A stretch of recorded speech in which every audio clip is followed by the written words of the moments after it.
David, we're talking today about Paul's epistle to the Galatians. And this is a really interesting and important text. Martin Luther thought of this as his favorite Pauline text. Yeah. Why is that? I think it's because of the strong stress on a theme that was very important to Luther that you get especially in Galatians 5 about Christian freedom. And for Paul, we'll see that that has a relationship to the Jewish law. For Luther, there was the great concern about whether our pious acts could commend us to God, or whether we were commended to God by what God did for us in Jesus Christ. And I think somewhat anachronistically, not surprisingly, Luther read Paul as speaking directly to his kind of debate with the Catholic Church of his time and the question of whether there were ways in which to win God's favor. And Paul says you can't win God's favor is a free gift, and Luther loves that. That becomes kind of his call. What I like about it, not only that he likes it, at some point he says that this is his Catherine von Bora. Catherine von Bora was his wife, so that the whole Bible's kind of good. Most of the Bible's good, but this is the one he's willing to stake his life on, Galatians, which I love. So it's an important text, but let's look at it now and think a little bit about what's going on here.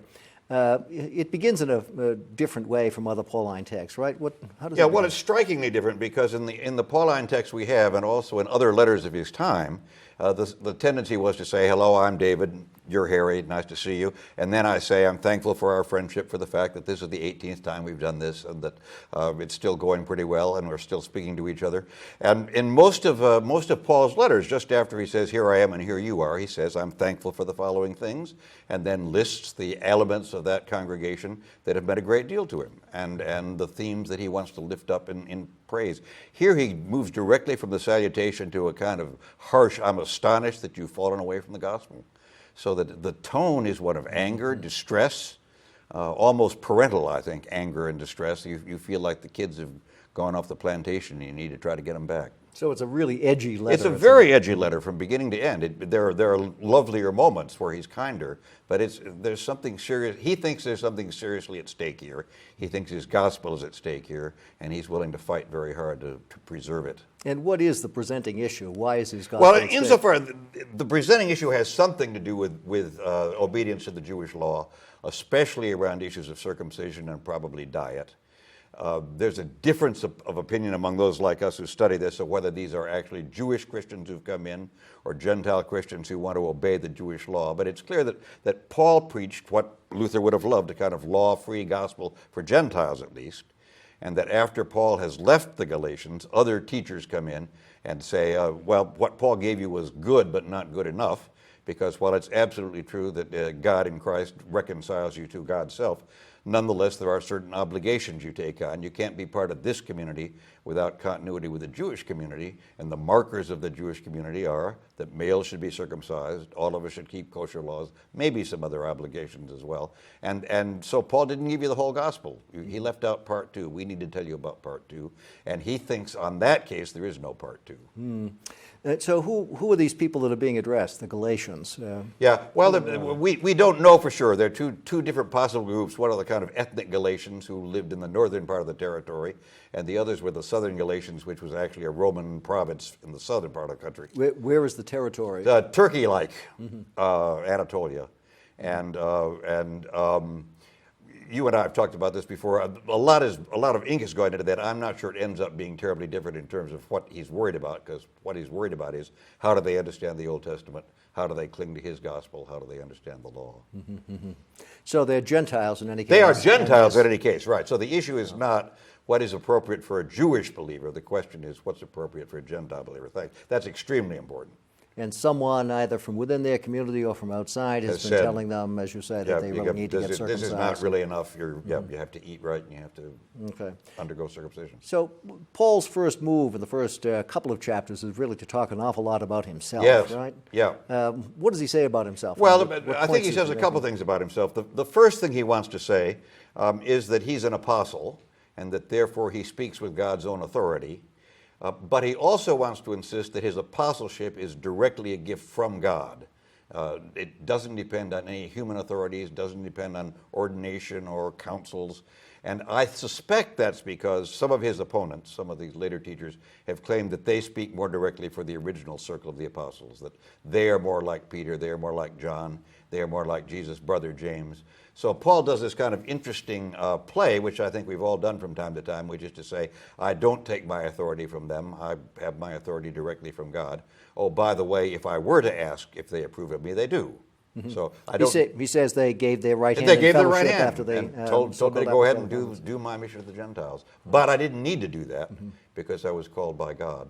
And I also think in this, he starts out talking about what in Acts becomes the Damascus Road experience, the moment where he is called where he is called from being a persecutor of the church to being one of its greatest defenders.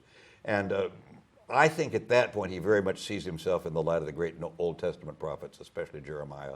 When he tells his story, he sounds like Jeremiah receiving a call to go out and spread the word. He receives a call to go out and spread the word. And the language about from his mother's womb, which we have in here, entirely sounds Jeremiah. Entirely like Jeremiah. So yeah. this is God's plan from the beginning. Are there other prophetic texts that you think are lurking in Paul's background here that he suddenly saw were being somehow fulfilled in Christ? No, you help me with that one because Jeremiah is the one I know. Yeah, the text in Isaiah, Yeah.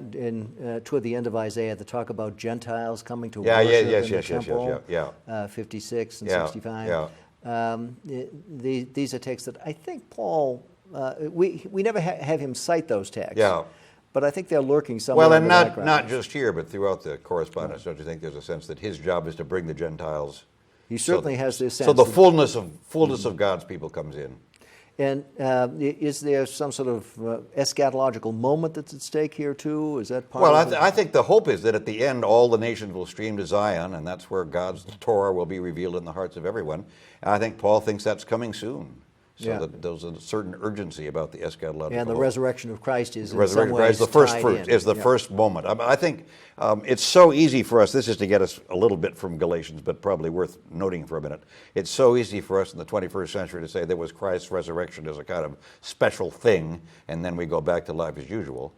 For Paul, Christ's resurrection was the beginning of the end, and the end would be the resurrection of all the faithful, and that was underway. That had started, and the end couldn't be far away. So there was an urgency about it. He talks about a new creation. He talks about a new creation. He talks about all the dead being raised to Christ. So it's a new world. So, right, he sees some sort of decisive moment has happened, and he somehow became convinced of that.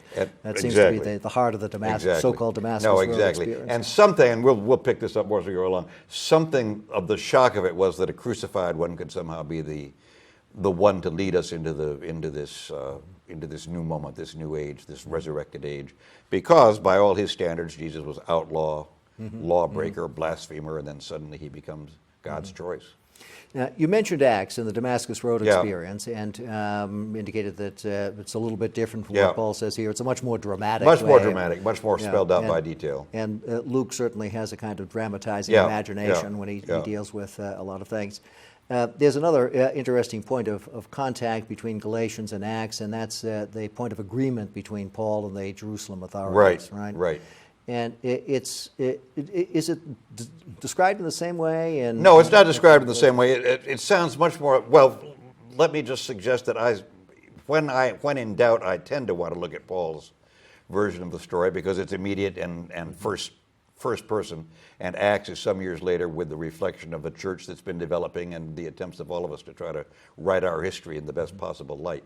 But I think the story of Paul consulting with the Jerusalem apostles in Acts 15 makes it sound as if there's more agreement from the start and less conflict, and I think ends up with a more acquiescent Paul, who, to be sure, is not going to follow circumcision, but will have certain restrictions that Gentiles are supposed to follow, and will be in some ways obedient to that gang in Jerusalem in a way that that's in Acts, right? That's in Acts. In Acts 15, he looks much more like the complacent emissary and much less like the belligerent alternative. Whereas in Galatians, we have, after this moment of agreement, we have the Antioch episode, right, in chapter 2. And what goes on there? Well, the Antioch episode, and I actually want to ask you about this after I've given my little summary. Peter has come to join Paul at Antioch. They're eating with Gentiles. When they eat with Gentiles, they're perfectly happy to eat Gentile food at the Gentile table. And then some people from James, James is Jesus' brother, from the Jerusalem church come down. And at that point, Peter is no longer willing to eat unkosher food with the Gentile Christians because he, from Paul's point of view, he's a hypocrite and a coward. And in order not to disturb the Jerusalem Christians, he dashes back to a much more law-obedient version of Christianity than he would have done on his own. It kind of is. When in Las Vegas, he was perfectly glad to let it stay in Las Vegas, but when they showed up from wherever that was to see how he was doing, he shaped up. But here's something I've puzzled about, and I've got you here to puzzle with it. There's a way in which if I were Peter and I'd read Paul, I would say, I'm just doing what you said to do. Mm-hmm. You said that if it offends my brother or sister, my weaker brother or sister, that I don't obey dietary laws, I won't do it. I'll obey the dietary laws. If it offends my brother or sister that I'm eating food sacrificed to idols, then even though it's not a thing to me, I don't care about it personally, I will avoid that in order not to defend my brothers and sisters. So couldn't Peter say, okay, here are my Jewish brothers. They've come down. I'm not being hypocritical. I'm doing just exactly what you said to do, which is to be concerned for the conscience of these, my weaker brothers and sisters, and therefore I won't disturb them. That's exactly what Paul says, isn't it, in 1 Corinthians? It's exactly what Paul says in 1 Corinthians. 1 Corinthians 8, 9, 10. Yeah. Yeah, and it is amazing that he is so rigid here, it would seem. Well, you know, there are a couple of things going on. I think on the one side you have the fundamental agreement between Paul and the Jerusalem authorities that Gentiles can come in. They share this. That's clear. This vision, that's clear. Wherever it's coming from, Isaiah or whatever. Yeah. That a new thing is happening and Gentiles are going to be part of the picture. Question is, what do you do with the potluck after a prayer service? Exactly. What do you serve? Exactly. You serve shrimp cocktails or ham sandwiches? Exactly. Right. And I think, you know, they were probably doing so in Antioch or whatever the first century equivalent was. And for Peter, it's a matter of indifference. Gentiles can eat that stuff. I'm not going to touch it, right? It's interesting today if you think about interactions with observant Jews. Some are quite happy to observe kashrut themselves without imposing it on their Gentile friends and neighbors, and others are more strict. Oh, absolutely. And so I think there's probably a similar range of opinion in the community there in Antioch, and obviously the people from James are a little more strict than Peter would have been. Yeah. And I think the issue for Paul here is that this is a defining issue in a way that eating idle meat so in much, Corinth was a defining issue. Yeah. For some people there it was. No, clearly, but not for him. But for Paul, this is very important because it has to do with the relationship between Jews and Gentiles, and that's so essential to who he is and what his mission is to bring them in. Yeah. And he's convinced that they have to be able to come as Gentiles. Yeah. And to enforce kashrut on them is to deny that principle. And to force circumcision is to deny that principle. Right, exactly. Yeah. And it's interesting, getting back to Acts and Galatians, the decree in Acts 15 suggests that some minimal kashrut ought to be observed by Gentiles. I think you mentioned that. Yeah.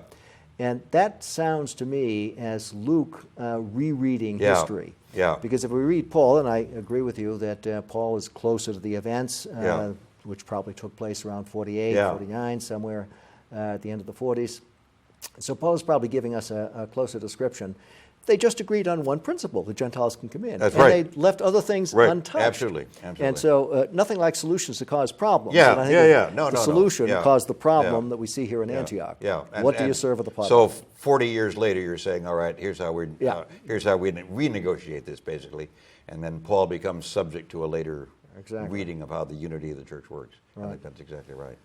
One last thing about these two chapters. At the very end, Paul gets off of his own case here and articulates some general principles. And it's really powerful language, isn't it? About Christ and Him crucified and all of this, and living now, not I, but Christ living in Him. And Him living by the faith of the Son of God. What do you make of all of this language? At a kind of abstract level, I think what Paul wants to say is that the old way is a way that depends on the variety of ways in which we do the works of the law. The new way has to do with this lawbreaker who has brought the grace of Christ to Jews and Gentiles alike, and that we all have to make that the Galatians, as we do today, have to make the fundamental choice about whether we're going to be conformed to the old paradigm or the new, and that Christ is the new paradigm, and that in him we die to those old ways of doing things and are raised to a kind of new life, and that new life does not include all that obedience to the law that the people from Jerusalem seem to be trying to enforce. I know a number of people worry about what faith in or of Christ no, they is do all indeed. about here. Do you have an opinion Well, on that? my opinion actually is that the question is it faith in Jesus Christ or the faithfulness of Jesus Christ that saves us? The Greek phrase is exactly the same. You can't tell by putting the two words together. But my overall claim on that is, however you state it, there are two things involved in what God has done in Jesus Christ. One is the remarkable activity of God for us in Jesus Christ, but the other is somehow accepting that. And so I get less concerned about how the phrase works as long as you keep both pieces of the story together. Mm-hmm. So there's a way in which something objective happens, but we have to appropriate it by following in the footsteps of the faithful. And I think both those things are true for Paul. Okay. Well, I think that brings us to a good conclusion. Good. Thank you, sir. Mm-hmm.